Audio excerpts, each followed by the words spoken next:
Hey, I'm Pranav Savla, aka the Blindy Phoenix. I'm a content creator, a coder, and a blind student, and today I'm here to talk a bit about World Braille Day. Braille to me is expression. It is giving me the ability to spell. It allows me to read, to interact with the content, not just by listening to it and digesting in my brain. It's almost like I'm interacting with the content on a much more personal, much more physical level.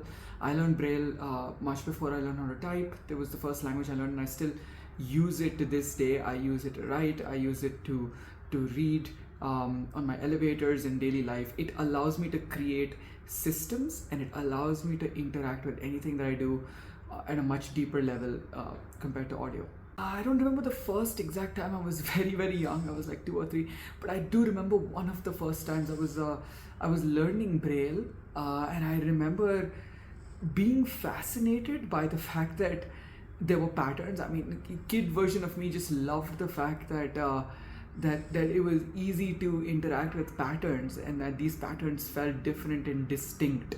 I also remember the first time I properly read. I was 7 or 8.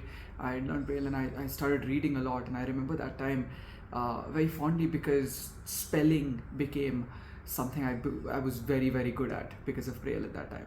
There's a lot of these. Quick plug to my YouTube channel. You'll find a lot of these myths about blind people there. I guess one of the most common ones is these glasses. We don't see by wearing these glasses. Some people's vision is improved if they have low vision. They're not completely blind. They can wear glasses to see a bit better, a bit clearer. But we don't see through these glasses.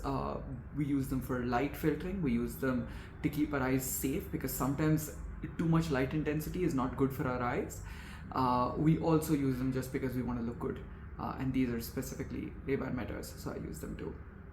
Accessibility allows visually impaired people, allows anyone really to interact with things better, to be able to make more decisions, to be able to do things that they want to do, not just things that they're constrained to do. So with Braille, for example, having the ability to have Braille on my elevators, it removes the dependence that I have on other people doing smaller things for me. So it reduces time lag. It reduces the waiting period that I have between doing two actions, because then I don't have to wait for someone, right? Similarly, having better roads, having ramps, it reduces the time lag. It reduces the help that I need from other people, and it allows me to get to more places. It allows me to do more things. The reason it's a basic right, and I think this is very important to know, is that, to be honest, at the end of the day, everyone's gonna need it at some point.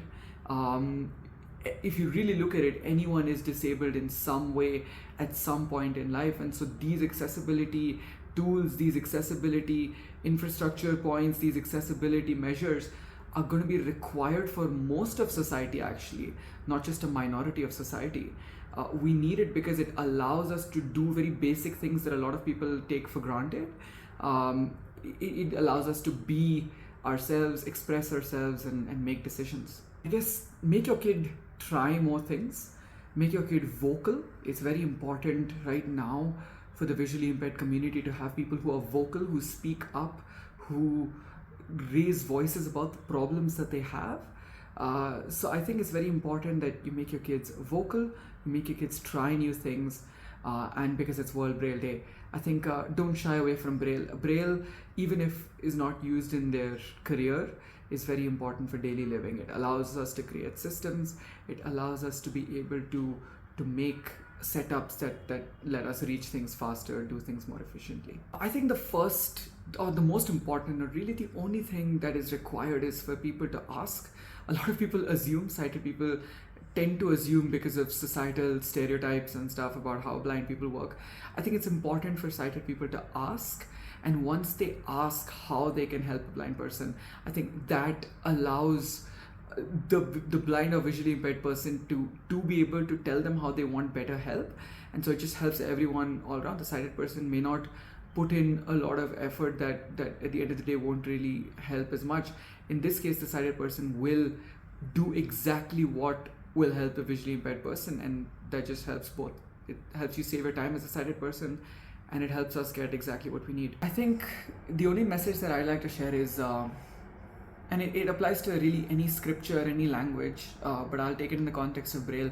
Don't let scriptures die. Braille is one of the important pillars of our history as a visually impaired community. I think it's important we keep Braille up. I think it's important we celebrate Braille, whether that's by keeping archived scripts, archived texts, not doing away or putting away with Braille content, whether that's by continuing to have Braille on everyday signage, on elevators, or whether that's even by teaching our kids, the next generation, to read Braille, to write Braille, teaching them the importance of Braille. I think it's important we keep Braille up, because it's not only a daily part of our life today, but it's a big part of our history. Thanks. Have a good one.